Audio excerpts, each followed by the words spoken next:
All right, you guys, welcome to StatterBox of the Cinema. And Elaine, sharp eye, you've got. That is right. We are on YouTube today for two reasons. First off, we might be watching a documentary from PBS, and generally the PBS documentaries I am a little bit more lackadaisical about, but we are going to have a little bit of a vote, so we haven't decided. Second off, the reason why we're on YouTube today is because I completely forgot to turn that stream off. But I figured because I was stressed in things, because I've got people working on my house right now, rebuilding my deck, and I've got other people who are telling me that my house needs repairs before they can paint it, and suddenly what once was a $2,000 job might be a $10,000 job, and everything is swirly right now. So, yeah, things got overlooked. We will turn off YouTube if we decide to watch Legally Blonde or Gulliver's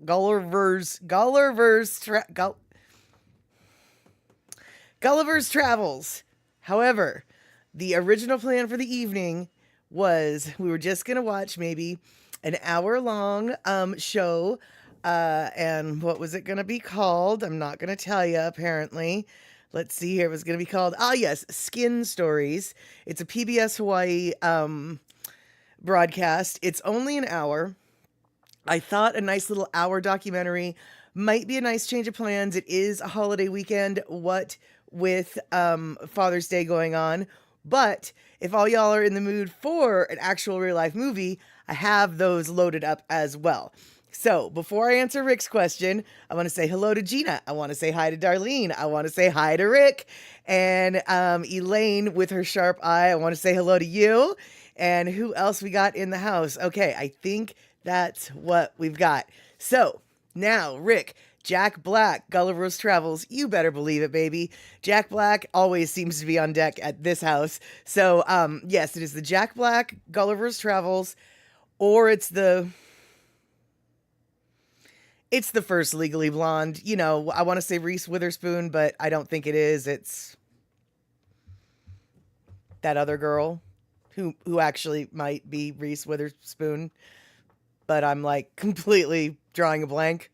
It's the Legally Blonde chick. You know who I'm talking about. And let's see here. And yes, Gina, it is the PBS special is it's not about Keone, but Keone is in about 20 to 25 minutes of it. He is definitely one of the three featured, so like storylines, as it were. And I believe that they focus the longest on him of all the storylines, but it's not necessarily about him. And so eMusic coming in on the YouTube side, tattoos. Well, that means if we're gonna do the tattoos, that means we can hopefully keep the YouTube side up and running. Now, as it turns out, as we found out, earlier this week on Wednesday, if YouTube somehow figures out that it is a copyrighted thing that we're playing, it's going to just mute the broadcast, like just blacken it out right away, because we saw that they do that. So if they do that, we will still be on Twitch. But I'm going to risk it. Because basically, just so you know why I'm risking it, the copyright strike didn't necessarily go on my permanent record. It basically, they just blocked it out. They literally, YouTube just was like, snip, snip. We're going to remove that and we'll pretend like it never happened. So, you know, it's, it just means you can't watch it on YouTube. So we've got eMusic saying tattoos. We've got Rick saying I'd like to see tattoos. And let's see here. Gina, I'm going to assume perhaps you're in for the tattoos. Darlene, you're game for a shorter hour show for this time, which would mean, of course, the tattoo one. So I'm thinking, unless someone has some very serious objections, we will be attempting the PBS Hawaii special called Skin Stories. And Puzzycat is in the house. All right, well, Puzzycat gets to vote, even though I think he's probably going to be outvoted, but Pussycat. Okay, so tonight we've got 3 choices. We've got an hour-long special about tattoos that has Keone Nunes in it. And I figured we could do an hour because why not cut this night short? It's a holiday weekend. You might want to get up early to do stuff and things tomorrow. So we've got the Skin Stories, which is the PBS documentary. But then we also have Legally Blonde, or we have Gulliver's Travels with Jack Black. So those are the 3 choices for the evening. Most everybody is going towards the tattoos. So if you want to vote against the tattoos, just know you'll just know that your vote does count, but it only counts for one. All right, excellent. So it sounds like the tattoos are it, and so now it's just a case of what are we gonna snack with? And it looks like Elaine has already got her popcorn. I managed to find this again. Long time ago, you guys might have remembered on a stream, I was raving about the Cheetos Bolitas. I have no idea if that's how you pronounce it. Bolitas, I don't know. But these little Cheeto balls that are covered with chili pepper are so tasty and so hard to find in my neck of the woods. But I found them. 7-Eleven has them again. So I will be getting out some chopsticks. I will be eating some Cheetos. And as per usual, I will be drinking my Pepsi. Wait, I know Pepsi's not normal for me, but when I do drink my Pepsi, I have to drink it in my Coke glass. So that's my plan for the evening. Pepsi in a Coke glass with Cheetos Bolitas. I have to say, this is probably my junk food binge that I've had in quite some time, and I am here for it. Darlene, I know the pamplemousse is my normal, but I already drank in all my pamplemousse. I drank in all my pamplemousse today, and so no more pamplemousse for me.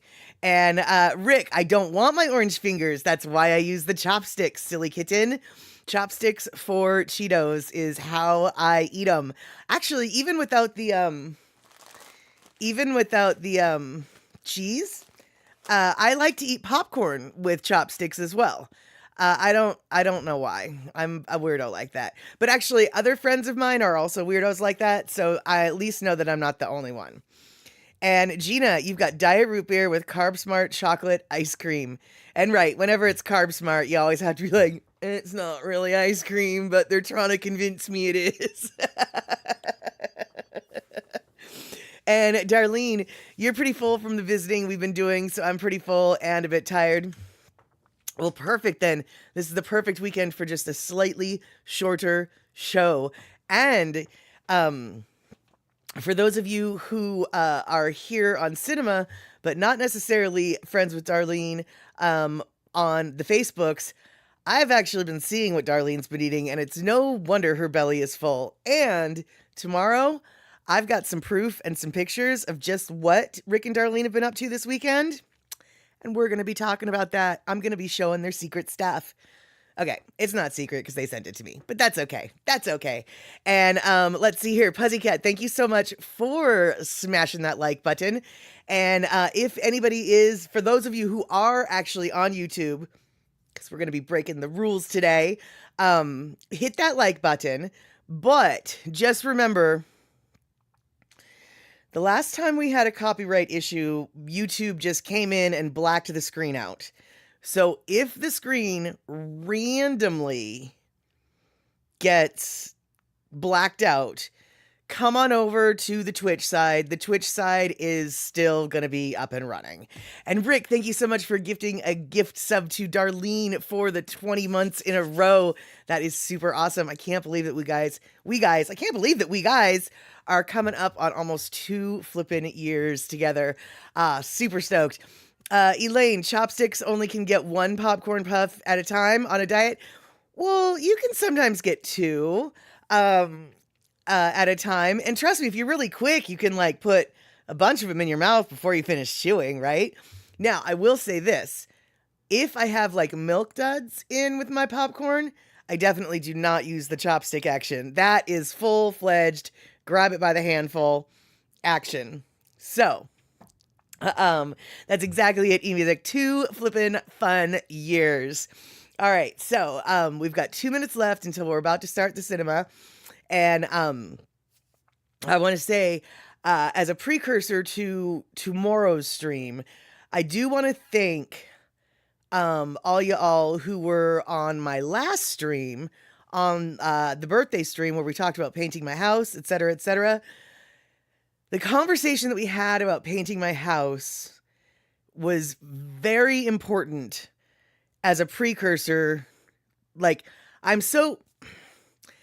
we'll talk about the larger subject tomorrow, but as I alluded earlier, the house painting project might be a little bigger than originally anticipated, and it was because of our conversation on Wednesday that I was prepared to hear that information from the contractor without freaking out too much.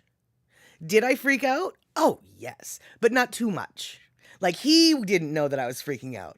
I was freaking out inside, but he didn't know I was freaking out. So, only because of the conversation that we had together, no, there's no we.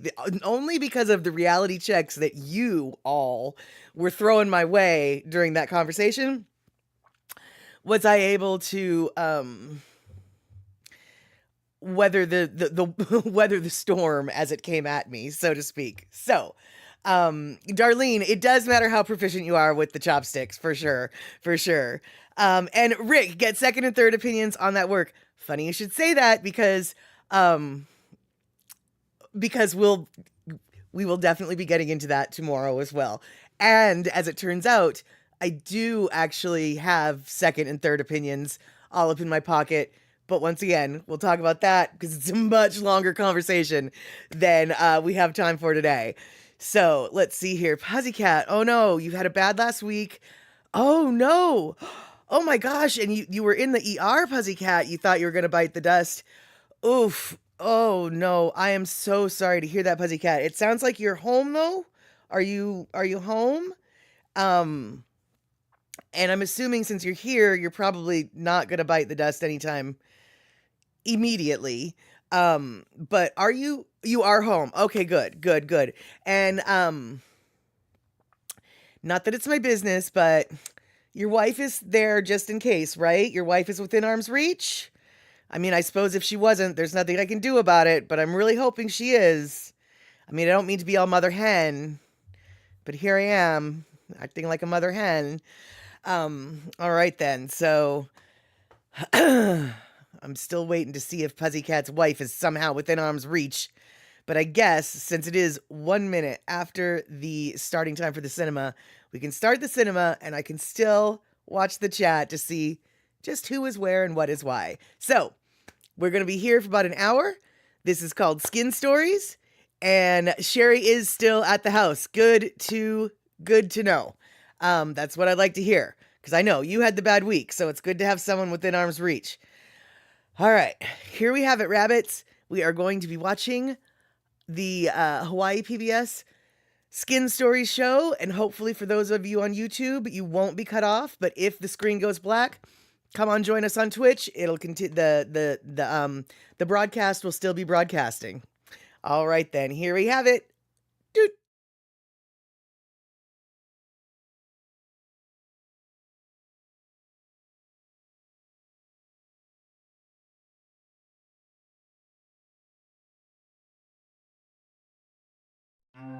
This program was made possible by the Corporation for Public Broadcasting and by the Consortium for Pacific Arts and Cultures and the National Endowment for the Arts.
think in today's very hectic, high-tech society, people oftentimes need something else to identify with than, say, what modern-day society has to offer, really.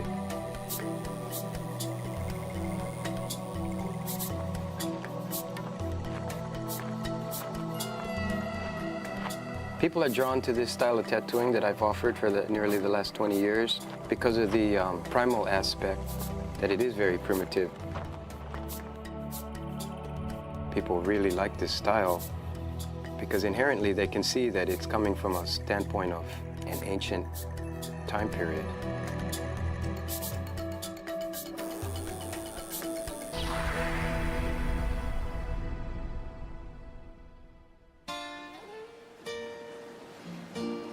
Tattoo, known to us as tattoo, began in Polynesia over 2,000 years ago. In the late 18th century, European seafarers brought Polynesian tattoo to the West. Westerners were so enchanted with it, it became a new art form. In 1999, people from all over the world traveled to the islands of Samoa to honor the birthplace of Polynesian tattoo.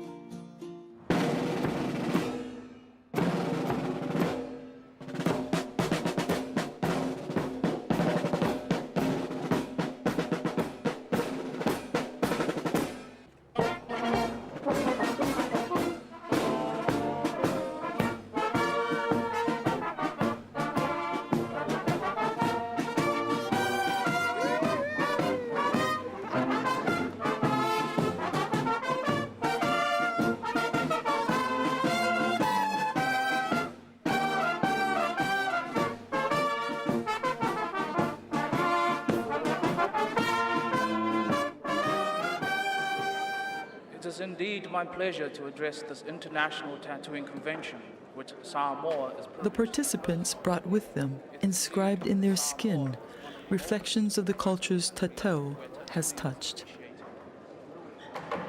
Now, the journey of the tattoo has come full circle.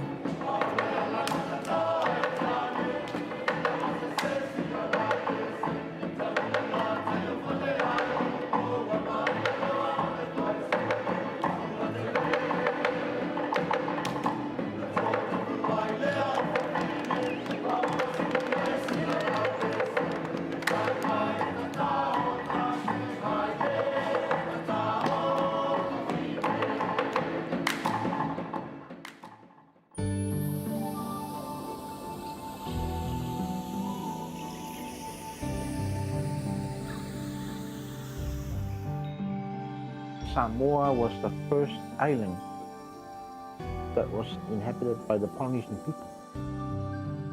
Those were the ones that brought the art to Samoa, and it was spread from Samoa to the rest of the Polynesian countries. From the start until the late 19th century, there were only chiefs and sons of high chiefs that could be able to ask for a tattoo. Until the beginning of the 20th century, that's when things started to change. Anyone could get tattooed if they could survive the pain. In Samoa, the tradition of tattooing by hand has been unbroken for over 2,000 years. Tools and techniques have changed little. Even the pigment is still the soot from the candle nut. Le Samo Li learned the art from his father. In Samoa, it is often passed from father to son. The Samoan masters are remarkable in their ability to tattoo the intricate designs aided only by simple marks. I was an assistant for my dad. His advice to me was, as you work, observe and ponder. The pondering I later came to understand is to learn what the designs are and where they go. So it came to pass. That is the knowledge I use today. The tools I use come from boar's teeth, which are sharpened and fastened together with a portion of the turtle shell. This is then tied together with the motofu wood, which is the handle and forms the completed tool.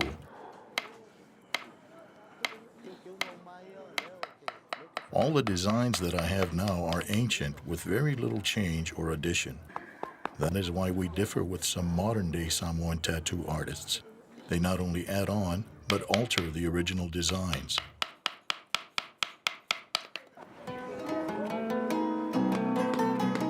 The traditional men's tattoo is called a pe'a. It graces the body from mid-torso to the knees.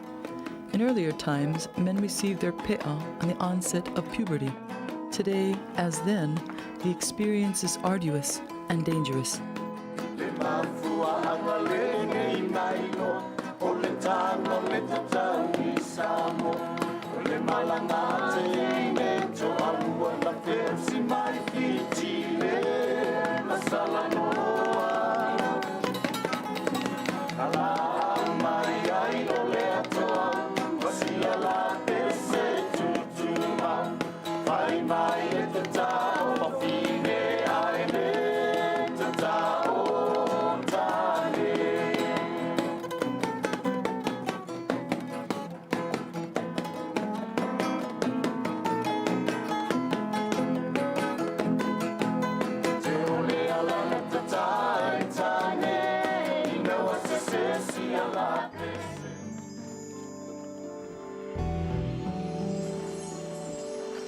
Receiving a tattoo requires constant assistance physically and spiritually. Cleansing seawater begins the healing process.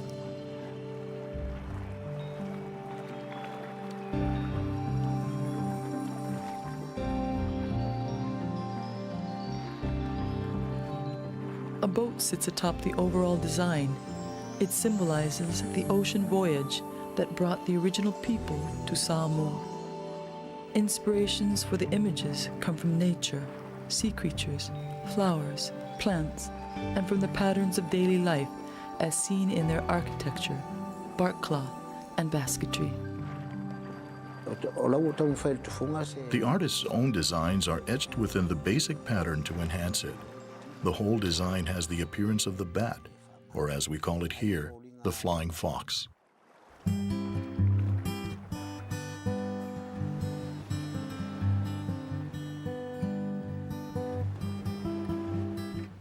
For the women, they have their own form of tattoo, and it's called a malu, meaning protection. And it is regarded much more sacred than the men's tattoo. The young Samoan women are beginning to realize their importance in the community to get tattooed and to be present. Taking on the tattoo is proof of one's worthiness to serve the community, to serve at the meetings of the chiefs, and to perform the Ava ceremony. The Ava ceremony is an ancient ritual to ask for blessings, to give thanks, and to bring people together to be of one mind. You have to perform a role for Ava ceremonies of the chiefs and the village council. Also, you should be able to make a speech if you become a talking chief or high talking chiefs. You should be able to perform other roles in the culture, presentation of the kava, food preparations. That goes with the role of the tau when you receive a pair. Hey, yeah. Ona volele tua af kai lo rofa no wanglele fai mako ko fit fai mungwe ngai ka fo o monga sil fiel fa mo le sol au mga wenga ya maka le mungwe ya fai fo mungwe ya so fo.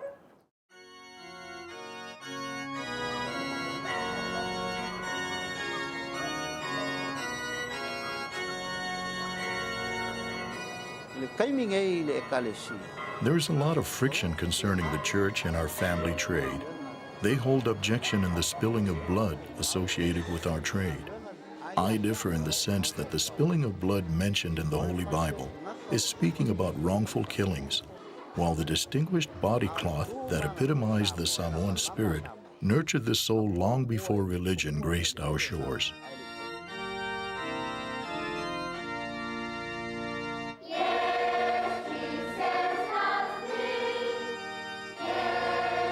They still hold steadfast to the notion that I am a spiller of blood.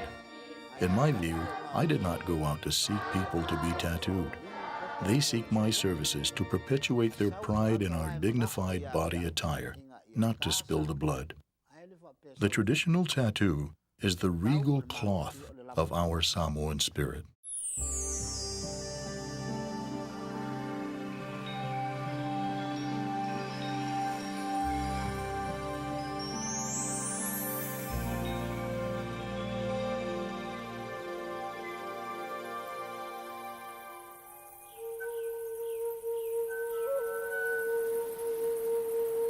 Over 1,000 years later, Polynesian migration moved south to Aotearoa, the land of the long white cloud, known to us as New Zealand. The regal cloth of Polynesia took on one of its most spectacular forms. You can imagine being in this country in a time when everybody had their faces covered with moko, everybody had moko on their bodies in various parts, that if you were somebody here without any moko, you were looked upon as quite bizarre. Around 1860s was the last practice of male moko when it was actually being done. With a full face moko, it was a long, arduous task that went over a lifetime. It was sort of completed over a lifetime. It was a practice of ours that we used to preserve the heads of fallen warriors in battlefields. We would preserve the heads so that they could be taken back to their people, where they could be mourned or celebrated over. In the early 1800s, Māori heads became curios. There became a demand for them. English people were buying them off Māori people, something like 4 heads for 1 musket. Why they're so popular is because of their moko. To me, personally, I believe that was one of the reasons to the demise of moko. The trading of Maori heads, combined with the growing influence of Christian settlers, contributed to the disappearance of the full facial moko. Although the practice declined in the men, facial moko for women continued well into the 20th century. Women took on moko for many reasons: to mark their passage into adulthood, commemorate a special occasion, and to beautify themselves. Tattooed blue lips were considered feminine and desirable. Around the First World War, you saw a major increase of women getting moko. They lived into the 70s, and of course, well, a young person like me who was born in the 60s was there to enjoy that. It's from them that the encouragement comes to carry it on. To me, moko is in my skin. I carry my values, my beliefs, my philosophies. Yeah. Well, if you belong to a religious group, you might carry all your values, beliefs, philosophies around in a little book. You call it the Bible. Yeah, here's mine. This is mine. Ai ki ahono ka tika tērā kōrero e pānau ki te tātou I tēnei rā. Hoi no kai te mahara kia hau, bēnei mahara koutou ki te tahi kōrero mō tētahi tangata. Yeah, I'm a part-time urban Māori tūhoi here in Auckland. I'm a campaigner to promote, I guess, that who we are and what we're about. Te uruhana te hoki o Nelson Mandela hoki ai kāwanatana. I look at moko more like it's trying to maintain a language. Imagine the seagull saying to the blackbird that today that the language is the seagull, that you, the blackbird, is not allowed to speak like the blackbird. Imagine that. I mean, that's exactly what happened to us. Most people in the Western world will see something and look at it in a magazine. Oh, I want to have one of those. Because then it's got no meaning, it's just sort of physical thing. I think that the commitment is within, not out there, in my view. The moko will never be a moko without its own form of ideology, where the basis come from. And so you're not just talking about that, you're talking about the wholeness of a person.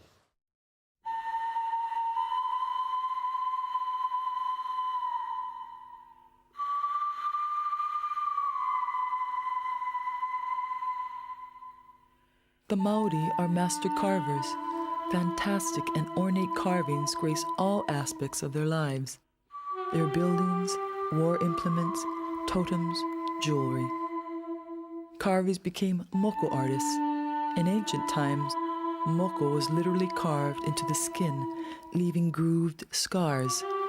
Even today, there is a strong connection between the art of carving and the art of moko.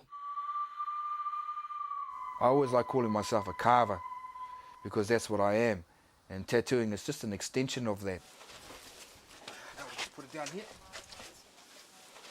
Sweet. As a carver, you're taught to represent the stories and the traditions of your people in the wood, bone, stone, and the various mediums.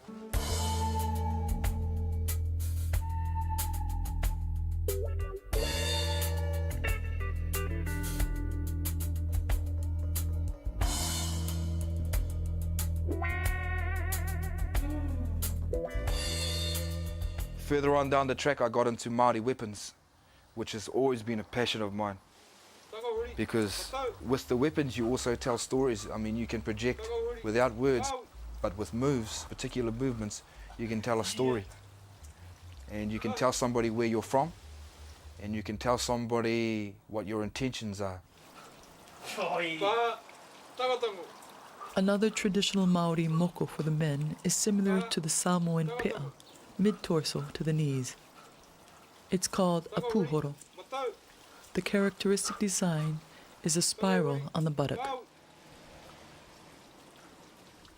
Although my desire to wear the moko was really great, I knew deep down inside of me that I had to also commit myself to being a good person. Not just a good person, but a great person, to be a really great role model for our children. To give up things like alcohol and other things that oppress our people. So going to get the moko, that's the easy part. Making some real serious decisions and keeping to them, I think that's the hard part.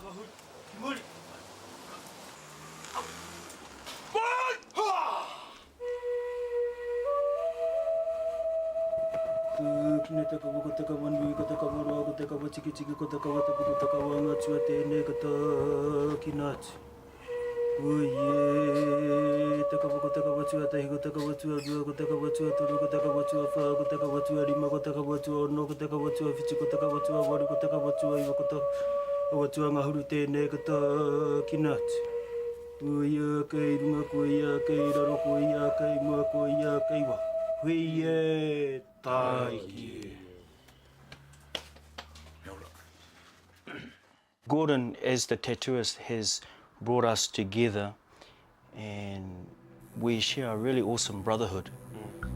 It's a real positive energy that we love being around, because it takes us away from feeling like that we're being oppressed within this society as a minority within our own country. Having this type of relationship with the tattooist or with the artist is really awesome, and it's a really great thing.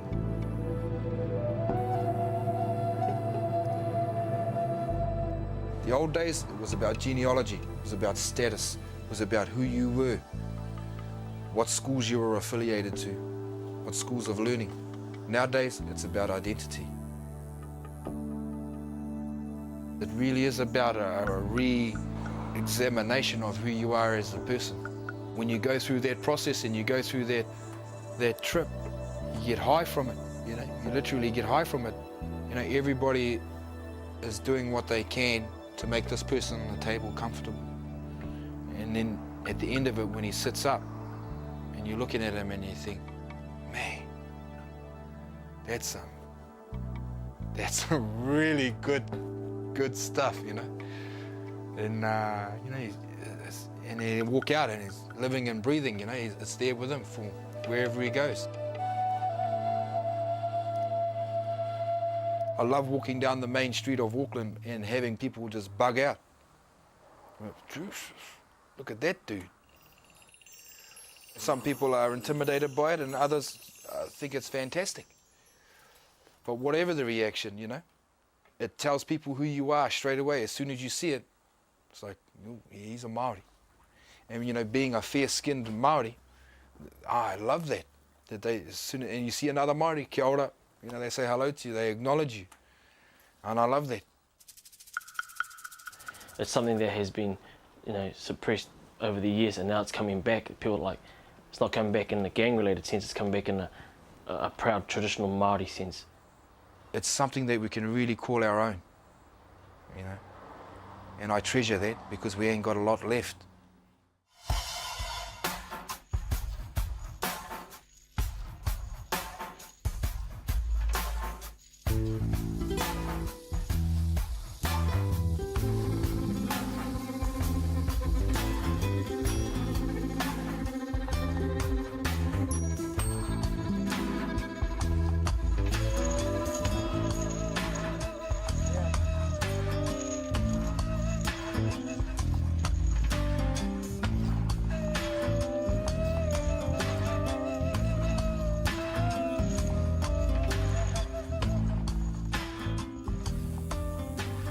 At about 15 and 16, I used to go into tattoo shops quite a lot and look at images on the walls, and was already interested in art. But I think I got scared off by the men in those shops because they tended to be white, bikey men, not very nice men at all. And I'm glad for that now, because I think I would be covered in their tattoo images.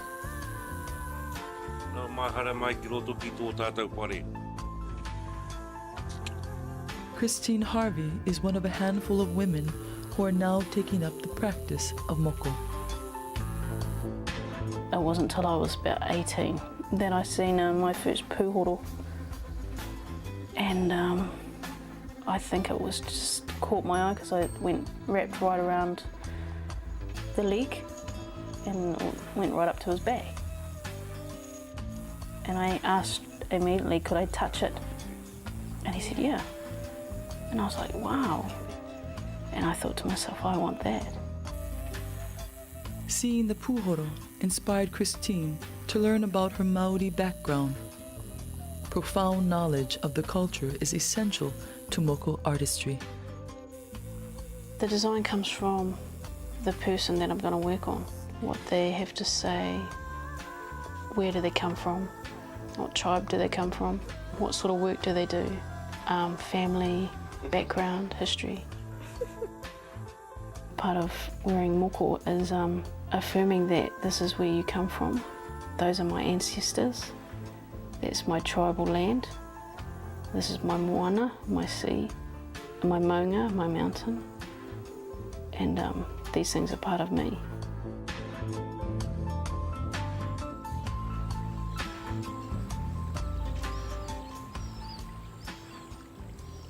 It's a quiet place.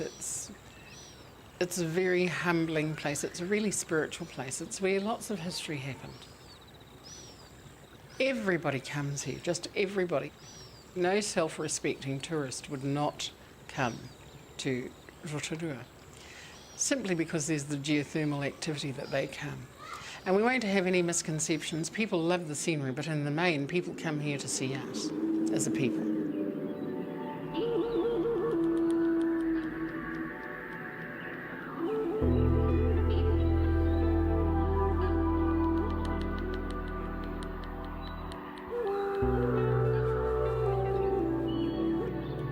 happiest moments growing up was certainly with my grandparents. And the lovely memories that I have are of dried apricots, lying in the sun with my grandfather eating dried apricots. My grandfather died in 1958, and at that point I was 4 years old. Now, in my mind, everything stopped. The death of my grandfather had such a traumatic effect on me that I stopped speaking Māori, which was my first language. Completely denied, if you like, unconsciously, that part of me. Being brought up in the Mormon church, you were a Mormon and you weren't a Māori, and rightly or wrongly, that's how I felt right up until I was 30. I think that subconsciously I've always wanted to have a moko. Having left the Mormon church, having made that decision to be more Māori, to take up an active political struggle, it just was a natural progression to stumble upon moko. So the yearning was awakened, and having awakened that yearning, it became a need to actually move it from a yearning to a reality. I had made the decision on a Saturday morning and called my mother. And she said, "Oh no, Manu," she said just in that tone, "if God wanted you to have that, you would have been born with it." And I said to her, "Well, if God wanted you to have clothes, you would have been born with those as well." To which she replied, "Don't be stupid to me."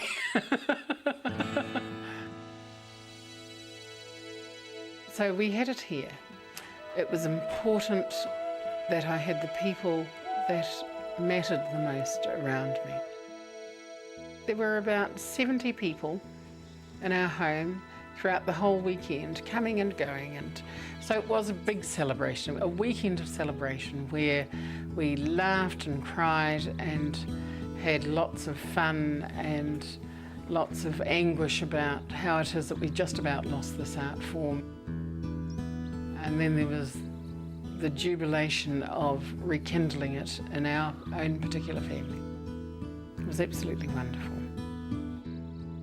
I think it was my rebirthing, because as I sat up after I had been completed, there was this overwhelming sense of rebirth.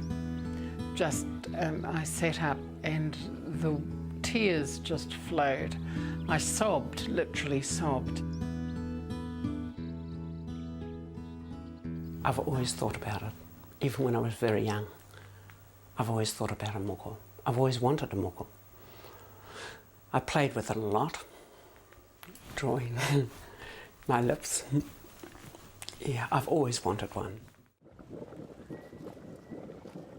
It's getting back those old values that when we were young, that we, as we grew older, got caught up in everything else and gave them away, which has torn most of our families apart. And it's trying to bring it back together again and remembering, like just basic things, home things, of teaching our children boundaries and teaching them responsibilities and stuff like that. So we homeschool our grandchildren. We try to teach them values about living together and understanding people.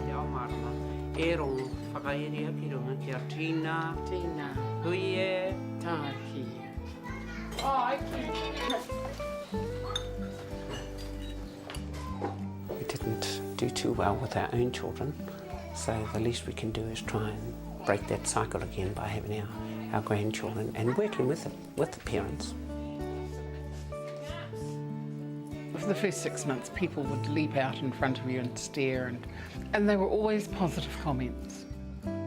A woman about my age, we were in a shopping mall in South Auckland, and out from behind a display, she launched in front of us. And she said, "I love your moko. She said, it looks wonderful. I feel so glamorous. I see myself sometimes, I come out in the morning, I go in the mirror and I stick my leg out like Ally McPherson, because it comes right up the side of my thigh, right up to my hip really, eh? And I look at it and I think I look wonderful. It looks wonderful in the garden as it does dressed up with diamonds and pearls.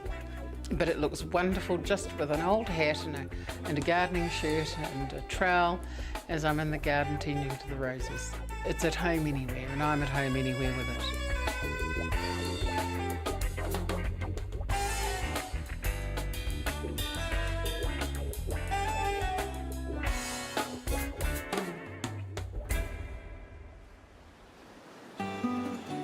As Polynesian migration spread throughout the Pacific, people journeyed north in their great ocean-going canoes, arriving in Hawaii and bringing with them the cacao. Here, over time, outside influences dominated the native culture, and the regal cloth of Polynesia was almost lost. In the 1970s, Hawaiian culture reawakened in many forms: music, dance, language, and the art of cacao.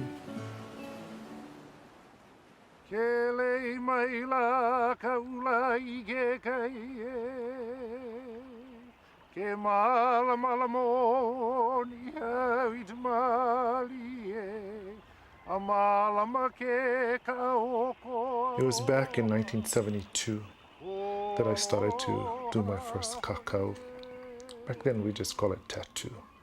Now we're a little bit more culturally correct, so we say cacao. And before I did it, I asked my grandmother who had raised me if I could go and get a tattoo. And she said no. So no somehow meant yes to me.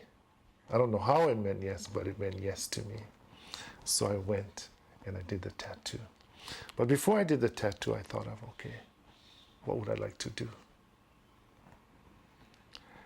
And for me, being different, walking my own journey and being my own person was always important to me. So I thought about some unique design. What am I going to do? Especially in a time when this wasn't a popular thing to do. But it's something that I had this yearning, this desire to be alike with my ancestors, to connect. So I decided to do this tattoo of birds. But I wanted to kind of do it in the traditional style, not one exactly as my ancestors, but one that I thought was close enough, because in truth I didn't know. So I created. My girlfriend, she took me down to the tattoo shop, and I went in and I did my first tattoo, which is this one here, at 18 years old. And hell, it hurt. But it didn't stop me, because I kept going back. Then this one here was the next one. Then this one here was the next one. Then I started to work on my back. And then before you know it, the journey just didn't stop. I kept going back, and doing more tattoos.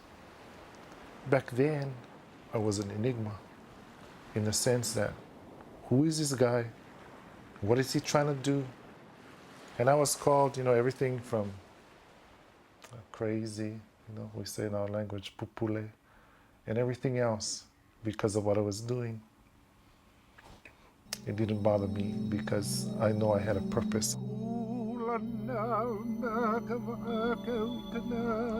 So when I look at what I've done to myself, I feel very, very satisfied and very, very content.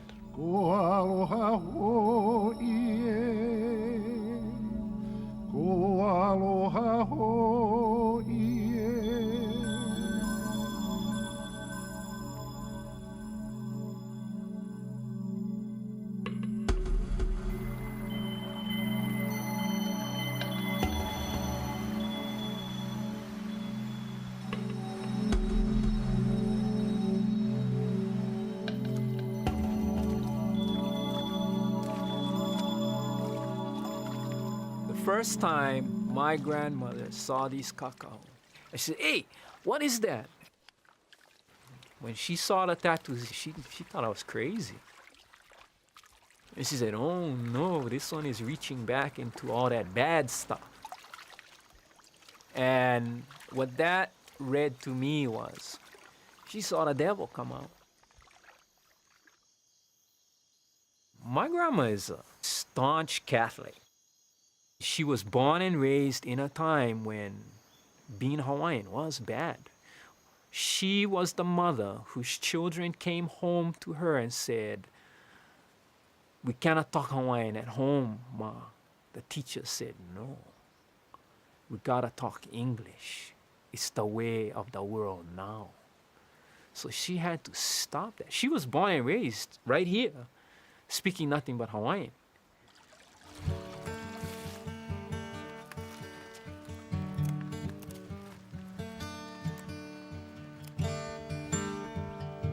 I can only guess at what she thinks of it now. She would more than likely say, because she said it on so many other occasions, that you folks are all crazy.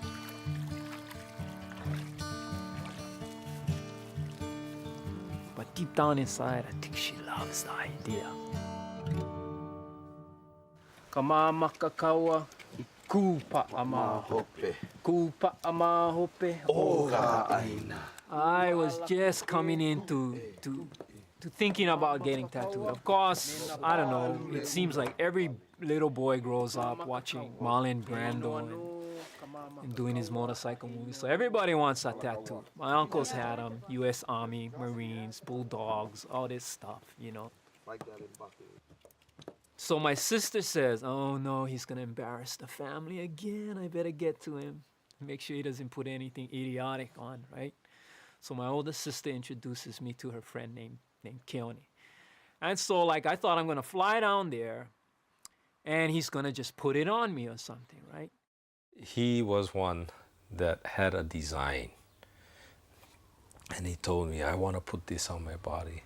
And I said, "Why?" I said, "What you mean, why?" And so I told him, "Well, why do you want to put this on your body?" And he said, "Oh, this is this." And I said, "No, go work on this."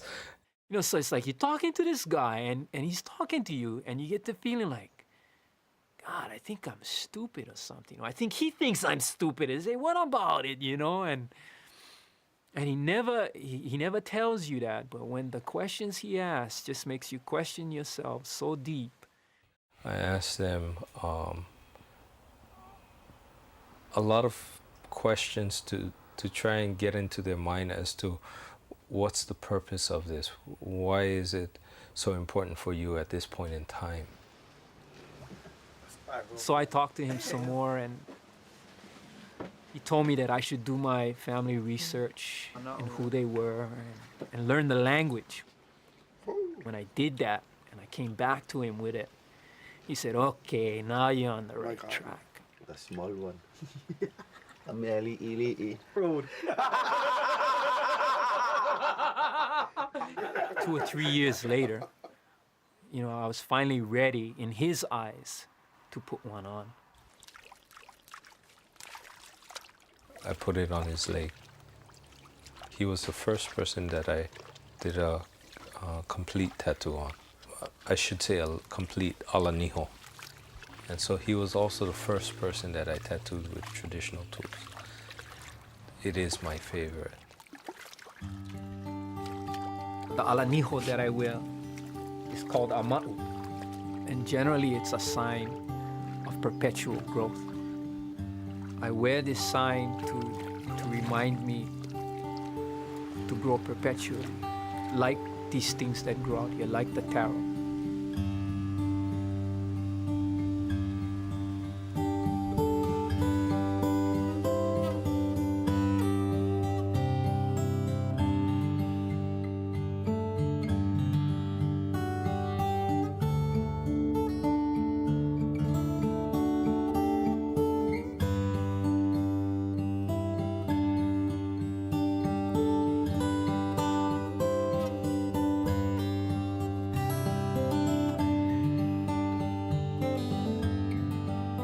was a rich stronghold of tattooing in Hawaii at one point in time.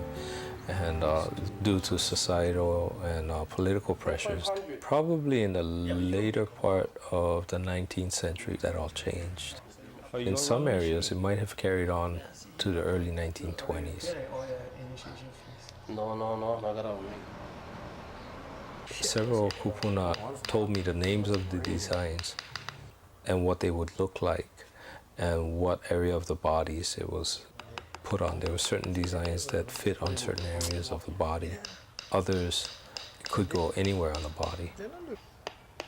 The tattoos in itself was asymmetrical. In other words, one half of the body was not the same as the other half. So the entire body was tattooed: face, hands, chest, shoulders, everything, but not necessarily on both sides.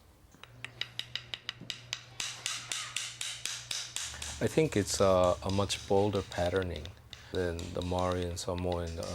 The Samoan designs and the Maori designs had very intricate designs. The Hawaiian designs tended to be larger, bolder.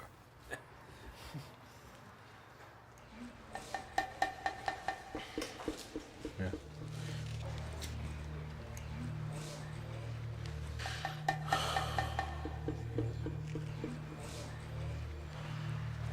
Keone is very traditional. He doesn't vary from the path too much. You cannot come to him thinking you can wear what you want.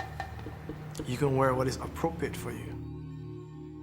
When I was telling my mom that I wanted to do something, she told me to go see Keone, and he rough sketched out this. He said, this would be right for you. This is a nahulu. This is the feathers. Nahulu means feathers, means many feathers. This is the hulu io pattern, feathers of the hawk.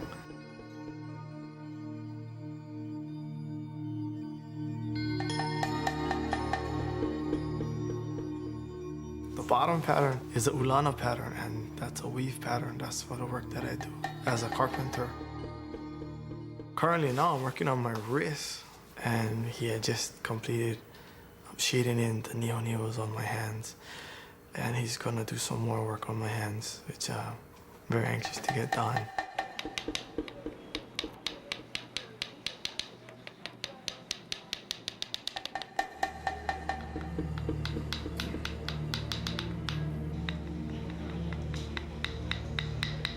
If you was to get one done, you would be the first person in your family for over 200 years to have it done. Wouldn't that be exciting? To relive that, to revive that. Wouldn't your kupuna smile on you from above that you would do this for them? You would set the pace for the future. That's the process.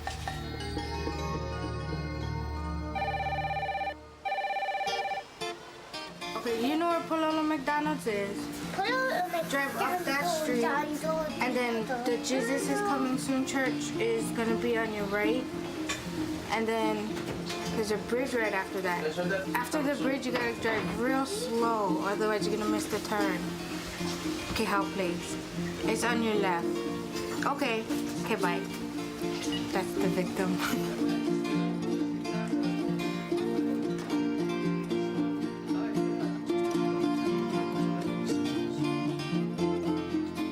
The flower represents his wife, and the kids we haven't done yet.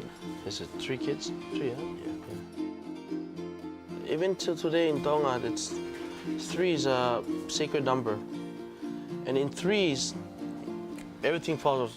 The 3 stages on this is the line represents the drum beat. Then the way you put the lines, the way you separate panel represents the melody. And the patterns in the line, the panels that you make, represents the lyrics. It tells a story.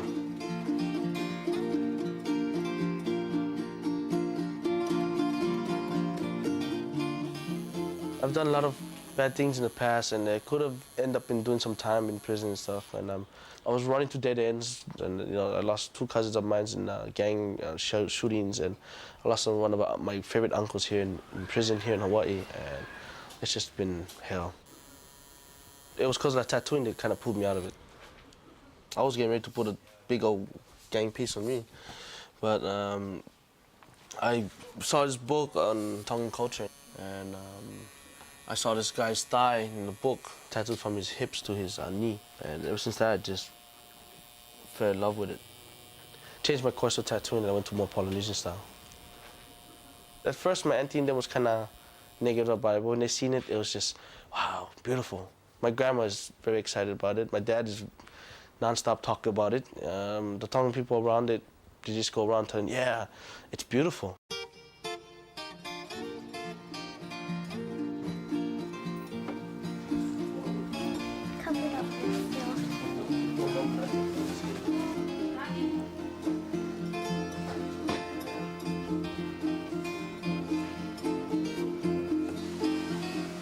My dad came from Tonga. He was a tree trimmer.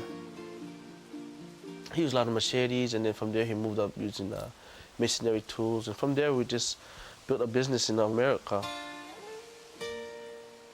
Back in Polynesia, they would tattoo things that they were surrounded by everyday life. So I decided one day to make some patterns of wheelbarrow tracks or shovels.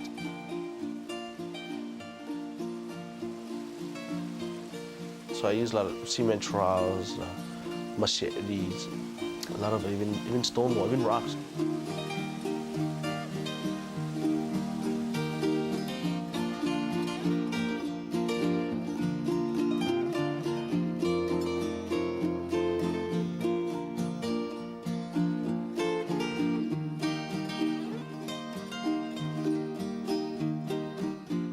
One of my favorites is to mix tattoo designs with Polynesian patterns from like Tahiti and Tonga. Because I've done a lot of Samoan patterns mixed with Celtic, because the guy said his dad was Irish and his mom Samoan. Why not combine it together?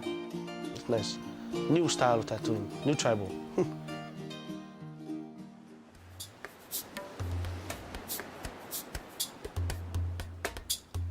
In the 1840s, a German immigrant opened the first tattoo shop in New York City. Here in the United States, the art flourished on the fringes of society. Sailors and soldiers have traditionally been the bearers of tattoos. During wartime, tattoos are very, very popular with the military, more so than peacetime. Most of the what used to be the sailor girl and the devil and the eagle. So three things they wanted. But whenever they walk in, we get that already.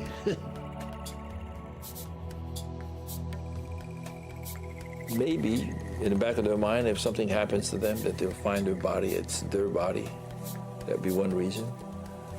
Or just to have their wife or girlfriend's name put on, saying maybe that's the last thing I want to do before I leave.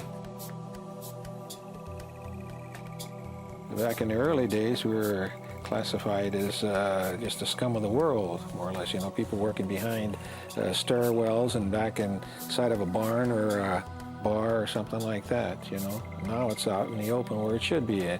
Tattooing is an art all by itself, as well as all other arts that are in the world.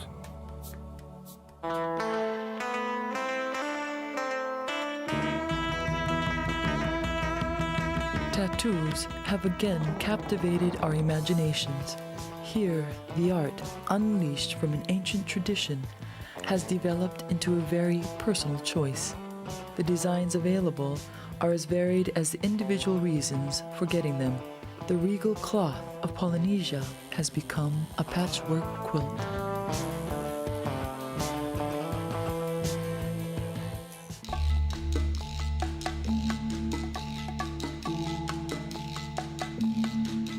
We lived in a very dangerous area of Beirut, and I grew up there until I finished high school. And I was about 8 years old when the war started there, so I pretty much grew up with bombs falling on top of my head, and lived in a war for about 10 years. Got shot at a few times and watched a lot of movies. And I remember watching 2 movies that convinced me I wanted to come here, and one was Hair, the hippie movie. And I thought, oh, this is great, freedom, peace, love, that's me. And Easy Rider, which convinced me I definitely had to move to America, get tattoos, ride a Harley, live the American dream. And as soon as I was done with high school, that's what I did.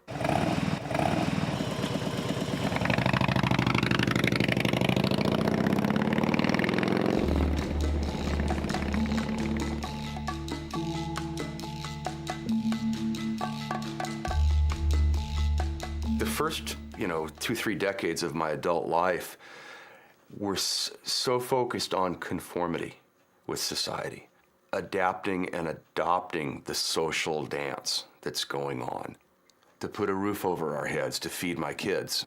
But now it's not so necessary for me to be involved in that line dance. Here I'm wearing literally on my sleeve very personal images. Many of them actually come from dreams that I had. It's about the transformative power of the unconscious and how it has changed my life over and over again. These symbols sort of represent the jet stream now, guiding where my life is going.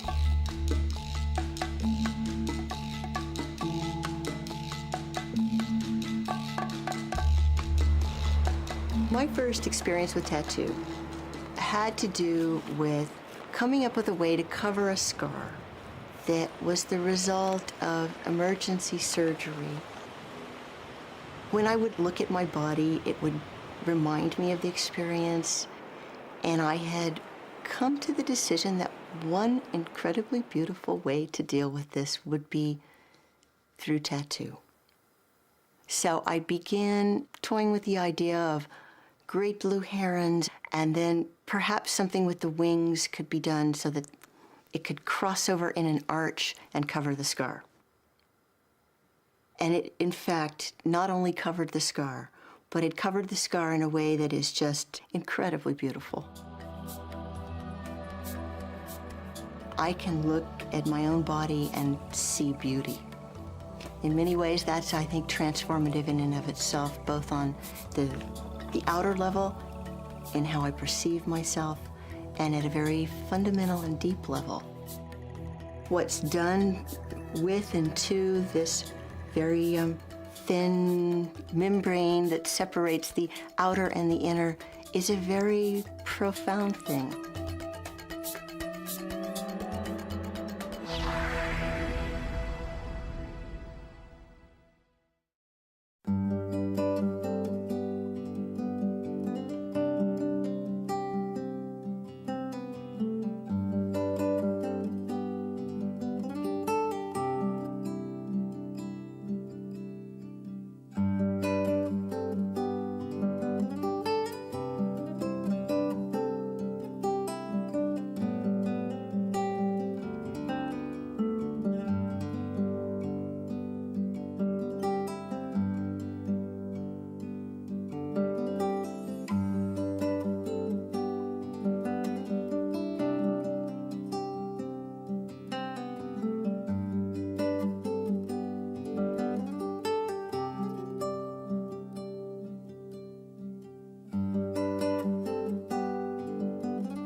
All right. Thank you guys so much for hanging out for this little bit of a quirk for the cinema night. And thank you so much, Keone, for stopping by. What a great coincidence. And oh my goodness, eMusic, The narrator was your cousin, Luana. That is incredible. I feel like this was just a beautifully serendipitous evening. I am so glad that we were all able to come together and and have this opportunity to learn some things. Thanks to the video, but most importantly, learn some things from both eMusic and Keone. I don't know if we could have planned this event better. Kentiki, good to see you. So, if you are on the YouTube side, and I believe we still got people on the YouTube side, because I think that's where Keone is, you guys, I think I'm going to try to like maybe keep this one up. I might not have it listed for public, but I think I will keep this saved and maybe for private viewing because this chat and everything is just magical this evening. So thank you guys so much for coming here and joining StatterBox at the cinema for, like I said, a little quirky showing this evening. And tomorrow we will join each other again, hopefully for Chatter with Statter, where I will fill you in on some local dramas, mostly my house. Yeah, so I want to thank everybody for all the advice about my house from last stream. I want to thank everybody for coming in on this stream. I want to thank everybody for the biddies, the support, the hanging outs, the resubs, and the gift subs. So, and definitely, Keone, I really want to thank you for hanging out here tonight, even through some potentially cringy parts, because I know it is hard to watch yourself sometimes on the screen, but you made it through for us. Thank you so flippin' much for sticking it out. And Michi Mama, on Sundays it is 5 p.m. West Coast time, which I think brings us to 2 p.m. Hawaii time. And very legitimate question, because Wednesdays it's 4 p.m. West Coast time, but tomorrow is Sunday, I think, so it'll be 5 p.m.